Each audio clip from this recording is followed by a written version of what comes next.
Market మరోసారి భారీ నష్టాల్లో ముగిసింది. దేశీయ మార్కెట్లు 8 లక్షల కోట్లు నష్టపోయాయి. సెన్సెక్స్ 824 పాయింట్లు, నిఫ్టీ 263 పాయింట్లు కోల్పోయాయి.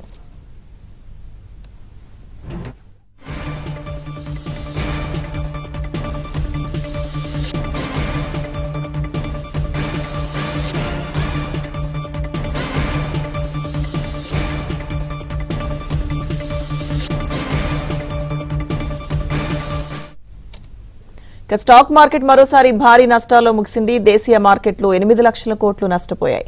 సెన్సెక్స్ 824 పాయింట్లు, నిఫ్టీ 263 పాయింట్లు కోల్పోయాయి.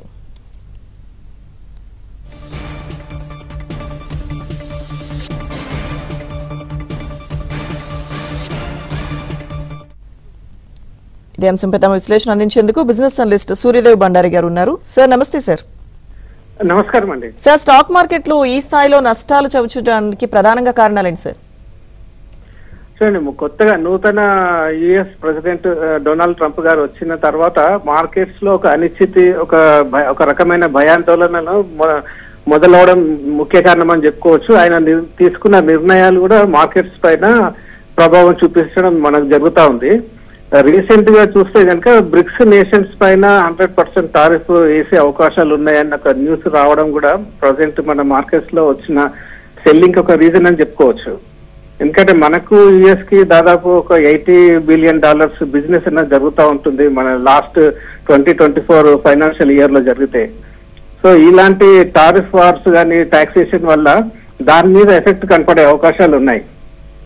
సో ఇంతకు ముందు మనం గమనిస్తే ఐటీ సెక్టర్ పైనే మాత్రమే ఈ నెగటివ్ ఇంపాక్ట్ ఉండే అవకాశాలు ఉన్నాయనుకున్నాం. కాకపోతే ఇప్పుడు రీసెంట్ గా వచ్చిన న్యూస్ వల్ల మిగతా సెక్టర్స్ పైన కూడా దాని ప్రభావం ఉండే అవకాశాలు కనబడుతున్నాయి. సో దానివల్ల మేజర్ గా ఈ ఒకే సెక్టర్ కాకుండా మల్టిపుల్ సెక్టార్స్ లో అమ్మకాల ఒత్తిడి అనేది కొనసాగుతుంది. నేను అనుకోవడం ఇక్కడ ఇప్పుడు చూస్తున్న అమ్మకాల ఒత్తిడి ఇంకా కొనసాగే అవకాశాలు ఎక్కువ కనబడుతున్నాయి. అట్లీస్ట్ ఈ నెక్స్ట్ క్వార్టర్, ఆ తర్వాత వచ్చే క్వార్టర్స్ లో దీని ప్రభావం రిజల్ట్స్ రూపంలో కనపడే అవకాశాలు ఉన్నాయి. అంటే ఇప్పుడు ప్రాఫిట్స్ లో డెలివరీ చేసిన రిజల్ట్స్ నెక్స్ట్ రాబోయే క్వార్టర్స్ లో నెగిటివ్ గా వచ్చే అవకాశాలు ఉంటాయి. ప్రాఫిట్స్ తగ్గే అవకాశాలు ఉన్నాయి కాబట్టి మొదటిలో అమ్మకాల ఒత్తిడికి దిగారని అనుకోవచ్చు.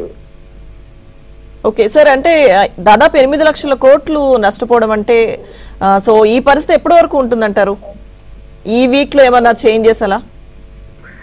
చూడండి, మనకు ఫిబ్రవరి 1 లో బడ్జెట్ ఉంది. మేజర్ ఈవెంట్ అంటే నేను అనుకోవడం ఆ బడ్జెట్ లో పెద్దగా ప్రభావం చూపెట్టలేకపోవచ్చు. ఇప్పుడున్న మార్కెట్ కండిషన్స్ అన్ని కూడా ప్రభుత్వానికి ఒక అవగాహన ఉంది కాబట్టి ఇప్పుడు రాబోయే బడ్జెట్ లో కూడా కొద్ది కఠిన నిర్ణయాలు తీసుకునే అవకాశాలు ఎక్కువ కనబడుతున్నాయి. అంటే మార్కెట్ ఫ్రెండ్లీగా ఉండకపోవచ్చు, కొద్దిగా టాక్సేషన్ అది పెంచినా కూడా మార్కెట్స్ నెగటివ్ గా రియాక్ట్ అయ్యే అవకాశాలు ఎక్కువ కనబడుతున్నాయి. Okay, thank you sir, thank you so much.